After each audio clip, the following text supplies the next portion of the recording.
Hello everybody and welcome to the Winecast. This cast is going to tackle a small wine region in France that's arguably better known for its contributions to geology and paleontology. It gave its name to the Jurassic era from which limestone strata were first identified here, fun fact, than for its contribution to wine. But that's unfortunate because though small, the Jura is home to lovely wines in general and to several unique wine styles that deserve a wider audience. The Jura is located in central and eastern France, in a mountainous region near Switzerland and just east of Burgundy and southwest of Alsace. Like I've already said more than once, it's a small region, both in terms of the area approved for AOC plantings and the actual area planted, with only about 5,000 acres or 2,000 hectares under vine. Though through most of its history, this region has had much greater diversity in terms of grapes available for making wine. The number was whittled down substantially during replanting after phylloxera, and currently only 5 grapes are permitted. Output is small, of course, and 90% of that output stays in France, so these wines are hard to find. But the ones you are most likely to find are those that are made in styles particular to the Jura. Let's look at all of this in greater detail, starting with grapes. Of the 5 authorized for wine production, 2 are white and 3 red. The whites make up about 2/3 of the Jura's total plantings, and the leading white, Chardonnay, makes up about 2/3 of total white grapes. But it's the number 2 white, Sauvignon Blanc, that's the region's signature grape and that deserves some individual attention. Sauvignon Blanc is part of a family of grapes, sometimes called the Traminer family, that's very old and very prone to mutation. In addition to Traminer, the original member of the family, and Sauvignon Blanc, there's a pink-skinned member, Sauvignon Rose, that's also known as Red Traminer and in Alsace, Klevener de Heiligenstein, as well as its more aromatic cousin, Gewürztraminer. The major plantings for Sauvignon Blanc are in France, Switzerland, Germany, and perhaps surprisingly, Australia, where the varietal was misidentified and sold as Albarino for quite some time, but is now being bottled and sold under its proper name. Turns out that cuttings imported from Spain that were thought to be Albarino were the culprits, suggesting that Sauvignon Blanc may be native to northern Spain or possibly southwestern France, and then cross the Pyrenees in one direction or the other before making its way to the Jura. Keep in mind, though, that despite all these plantings, there's really not a ton of this grape out there. It's definitely not among the world's 50 most planted grapes, and the total acreage in all of France, the country most planted with it, is just over 1,000 acres. As far as red grapes go, 3 are authorized that together make up about 1/3 of total plantings. The front runner is Pulsar, a local grape that, while red, has very thin skin and makes reds that are very light in color. This quality also makes it an ideal grape to vinify white, and it often turns up as a partner in white blends. Pulsar is followed by Pinot Noir and by Trousseau, a grape that you might remember from the last cast is also known as Bastardo in Madeira and in Portugal generally. Broadly speaking, wine is made in 5 styles in the Jura, the first 3 of which are either unique to the area or at least very closely identified with it.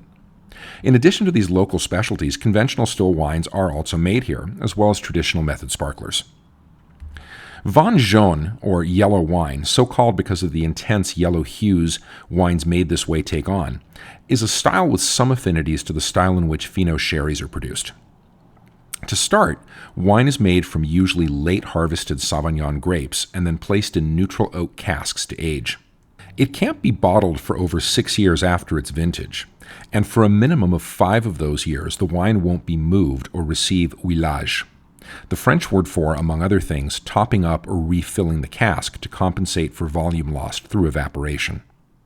Because the wine isn't topped up for at least 5 years, ullage, or a space between the wine and the barrel it's contained in, develops. Normally, ullage in a barrel results in a heavily oxidized wine that runs the risk of bacterial spoilage that can turn it to vinegar. But in the Jura, as in Jerez in southern Spain where sherry is produced, a local yeast will tend to form a voile or veil over the surface of the wine that will control the amount of oxidation. The yeast will also interact with the wine and produce a suite of flavor and aroma compounds, including one called sotalon, that will bring aromas like fenugreek and maple syrup or caramelized sugar to the wine. The wine will also have a number of aromas and flavors in common with Fino sherry because of the similarities in their production, but it's important to keep the differences between the 2 styles in mind as well.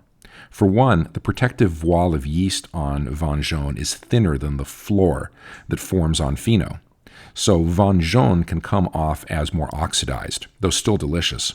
And most importantly, sherry is a fortified wine with alcohol levels in phenos usually hovering around 15 to 17% or so, while Vin Jaune is not fortified and the alcohol by volume stays around 13 to 15%.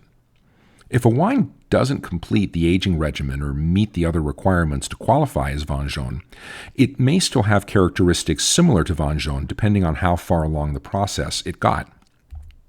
Wines like this are said to be made sous voile, or under the veil, because they also spent some time under the protective layer of yeast. Wines like this will tend to be Sauvagnins that the producer wanted to release sooner than a Vin Jaune, perhaps for financial considerations. But Chardonnay, which doesn't qualify to be made into Vin Jaune, can also be made this way.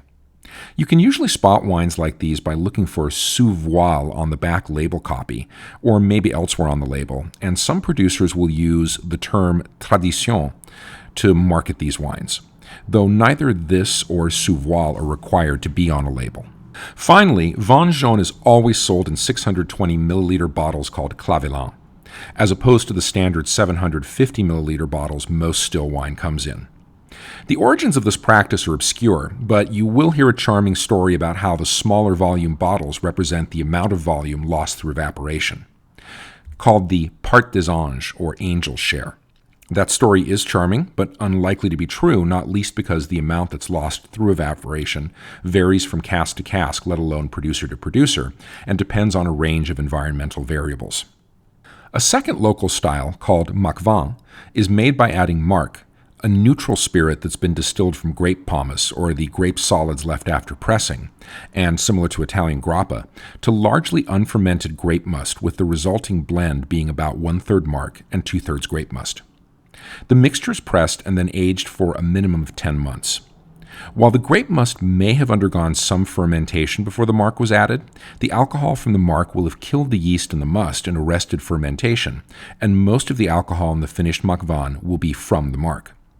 Marc is a distilled spirit, so the final alcohol level of the MACVIN will be between 16 to 20%, and it can be made in both white and red styles since all 5 Jura grapes are approved for its production. Vin de PAILLE, or straw wine, is made by taking undamaged clusters of the approved Jura grapes, except for Pinot Noir, and only rarely Trousseau, and air drying them in a well-ventilated but unheated environment. After drying, the grapes go through a slow fermentation that has to result in at least 14% alcohol, but that still doesn't ferment all of the sugar out of the wine. So the end wine will be sweet and potent.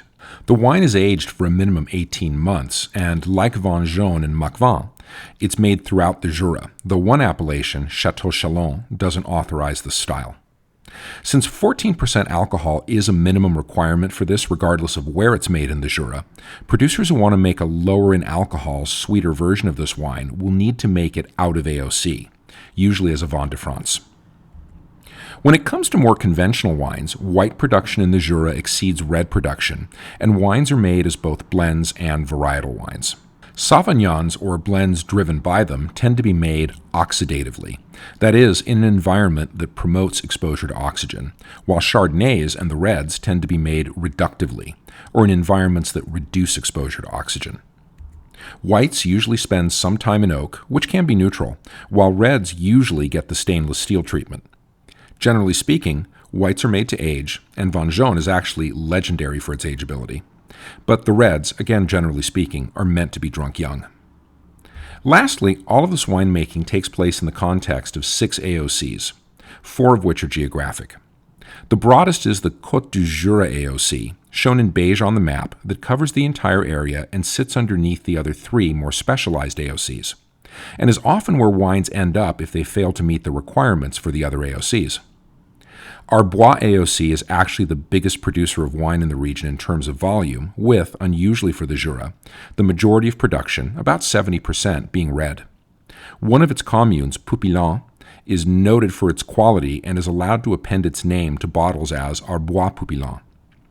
Wines that have the chateau-chalon AOC designation can only be Vin Jaune, and every year the grapes in this small appellation are evaluated to see if they can meet the AOC standards for chateau-chalon production. And if the judgment is that they can't, AOC chateau-chalon won't be made that year, and instead the grapes will be made into Côte du Jura Vin Jaune or a Côte du Jura still wine. In l'Étoile AOC, only whites are produced under that designation, and any reds are made as Côte du Jura AOC. Two AOCs, MACVIN and Crémant, produce specific styles and pull grapes from all over the region.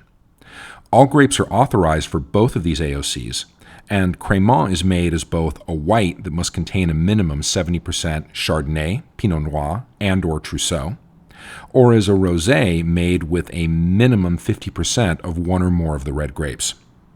Vin Jaune and Vin de Paille are not AOCs, but instead are styles that are authorized to be made within the 4 geographic AOCs. Each AOC has specific requirements for their version of Vin Jaune and Vin de Paille, though there's a lot of overlap between them, and you'll see Vin Jaune and Vin de Paille designated with the AOC where it's made. So Arbois Vin Jaune or Côte du Jura Vin de Paille, for example. It's worth noting that, by definition, all AOC chateau-chalon is Vin Jaune, and that chateau-chalon does not authorize Vin de Paille production. Thanks for joining me for another Winecast. Though the Jura is a small region, there's a lot to tackle because of its unique approach to wine production.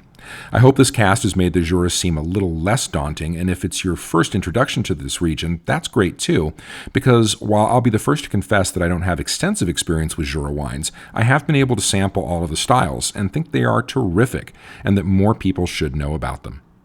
If you've enjoyed this cast and found it helpful, please like and subscribe if you haven't already, and if you're on Instagram, please give me a follow at Unknown Winecaster Drinks Wine. I'm your host, the Unknown Winecaster, and I'm out.